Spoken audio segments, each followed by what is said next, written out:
anaknya maupun cucunya maupun sepupunya bisa bergabung di sekolah-sekolah kita di Al-Azhar Jakarta Permai, Kemang Pertama dan Grand Wisata. Kemudian juga kami informasikan bahwa pelayanan yang ada di Masjid Al-Azhar Jakarta Permai, yaitu salah satunya adalah layanan jenazah. Insya Allah, alhamdulillah kita sudah mempunyai mobil ambulan dan kita melayani dari memandikan, mengkafani sampai mengantarkan ke tempat pemakaman umum.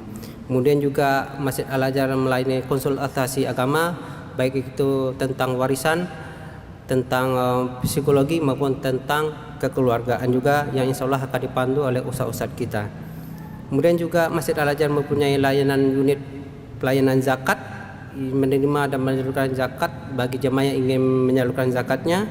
Baitul Mal, yaitu bantuan pendidikan anak asuh dan wafa. Dan Masjid Al-Azhar juga bisa dilaksanakan akad nikah di masjid kita ini, di ruang utama kita ini dengan maksimal 30 orang. Kemudian juga Masjid Al-Azhar juga mempunyai kelompok bimbingan ibadah haji, yaitu bagi jemaah yang telah mendaftarkan haji bisa mengikuti manasik di Masjid Al-Azhar Jakarta Permai. Dan juga Masjid Al-Azhar juga melayani iqrarus syahadah atau layanan mu'alaf bagi jemaah yang mempunyai teman, saudara atau rekan yang ingin beriqrarus syahadah atau mu'alaf, bisa di Masjid Al-Azhar Jakarta Permai. Informasi terakhir yaitu protokol kesehatan di Masjid Al-Azhar Jakarta Permai, yaitu selalu menggunakan masker. Bagi jemaah yang kurang sehat bisa melaksanakan sholat di rumah dan selalu membawa sajadah dan selalu menjaga jarak 1-2 meter dan tentunya juga berpakaian bersih. Demikian informasi yang dapat kami sampaikan. Mohon maaf apabila ada kata yang salah. Billahi taufik wal hidayah.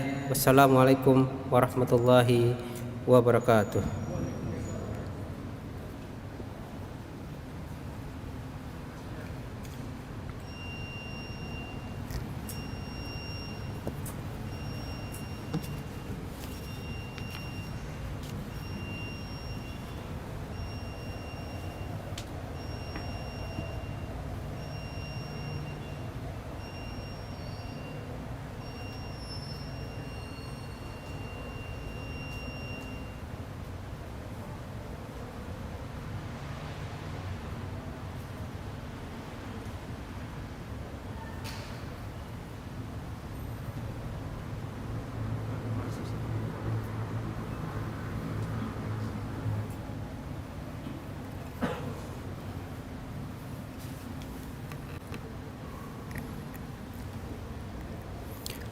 Assalamualaikum warahmatullahi wabarakatuh.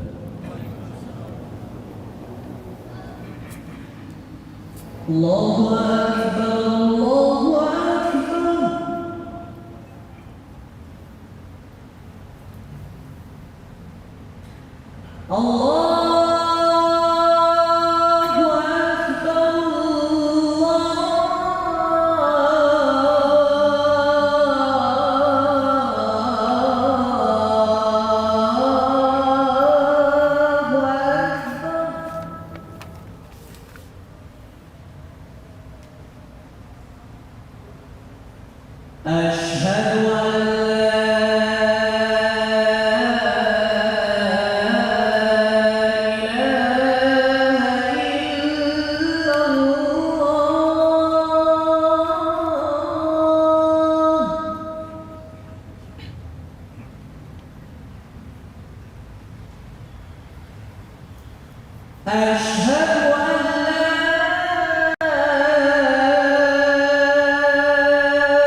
Muhammadan Rasulullah.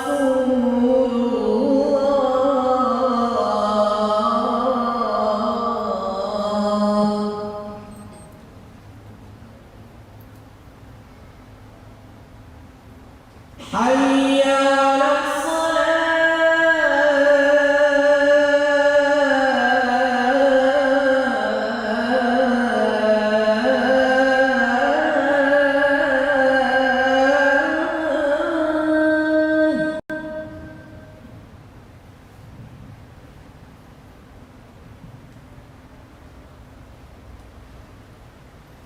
حي على الصلاة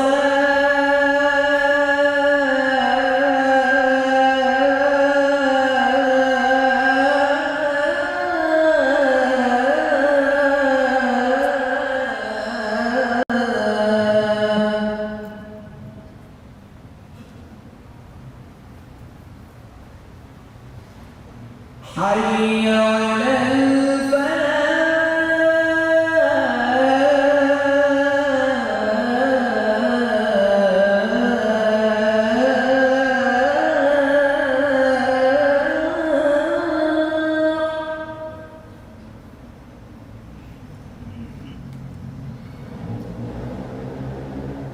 حي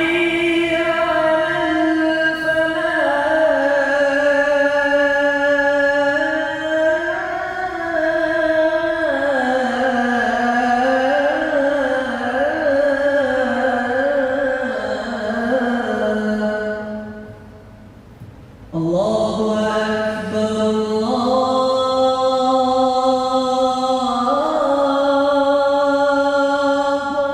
أكبر لا إله إلا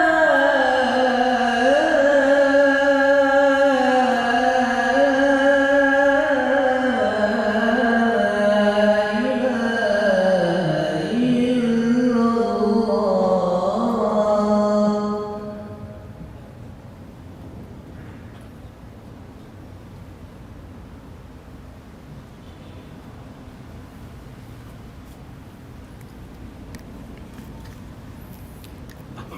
Innal hamdalillah wassalatu wassalamu ala Rasulillah wa ala alihi wa sahbihi wa mawala la haula wa la quwwata illa billah.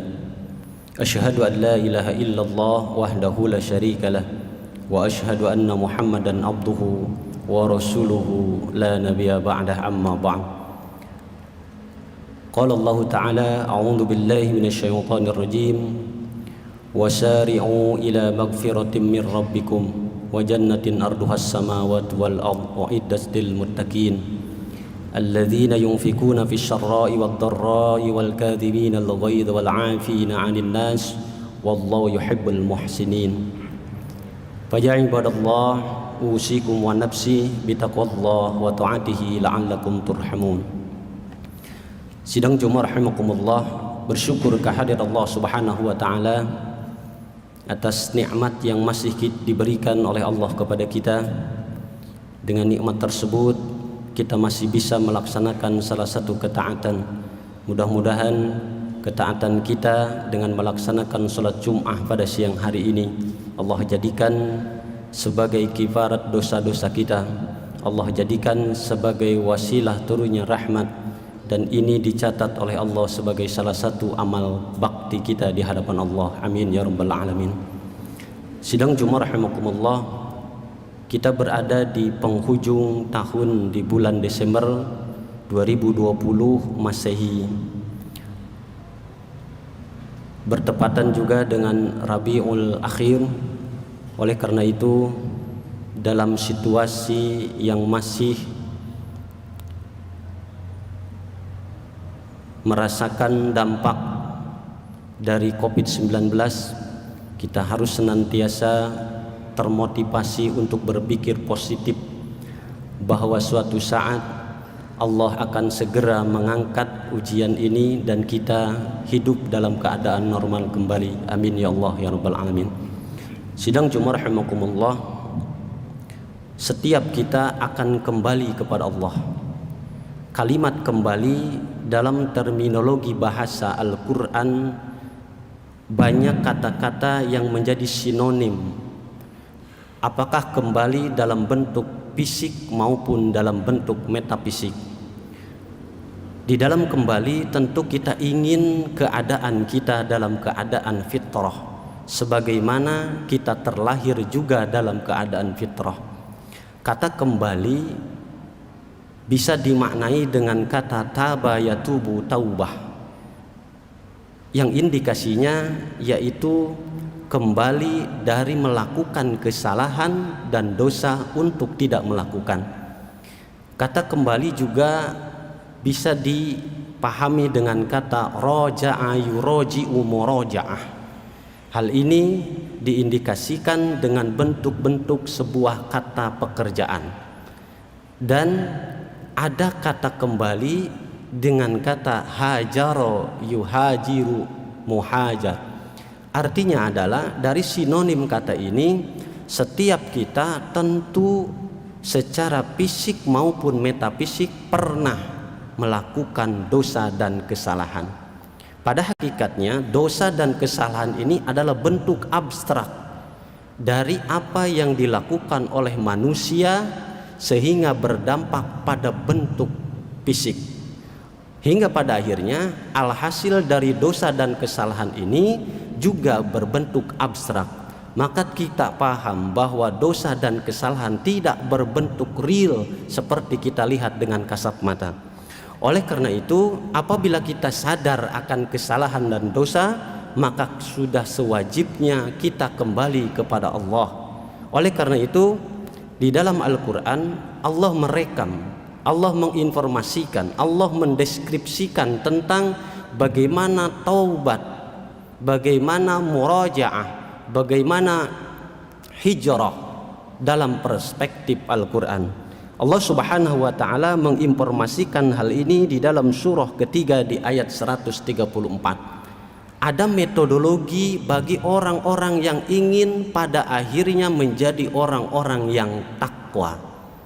Dalam sebuah ayat ini Allah memberikan wasilah, memberikan fasilitas kepada kita. Barang siapa dirinya telah melakukan kesalahan dan dosa, maka bersegeralah kembali kepadaku, kata Allah. A'udzu billahi minasyaitonir rajim. Wasari'u ila maghfiratim mir rabbikum. Allah membuka dengan sebuah kata fi'lul madi. Bersegera. Ada proses leading competition. Ada proses persegeraan apabila seseorang telah merasa melakukan salah dan dosa. Itu pun bagi orang-orang yang beriman, yang ketika di dalam hatinya dia merasa resah akan salah dan dosa tersebut. Kenapa demikian? Hal ini diinformasikan oleh baginda Rasulullah sallallahu alaihi wasallam. Al-as huwa ma haka fi sadrika wa karihta ayyat tali'an nas. Saat orang melakukan salah dan dosa, maka dia merasa gelisah dan dosa dan kesalahannya takut untuk diketahui oleh orang lain. Kenapa demikian? Karena ada manusia yang telah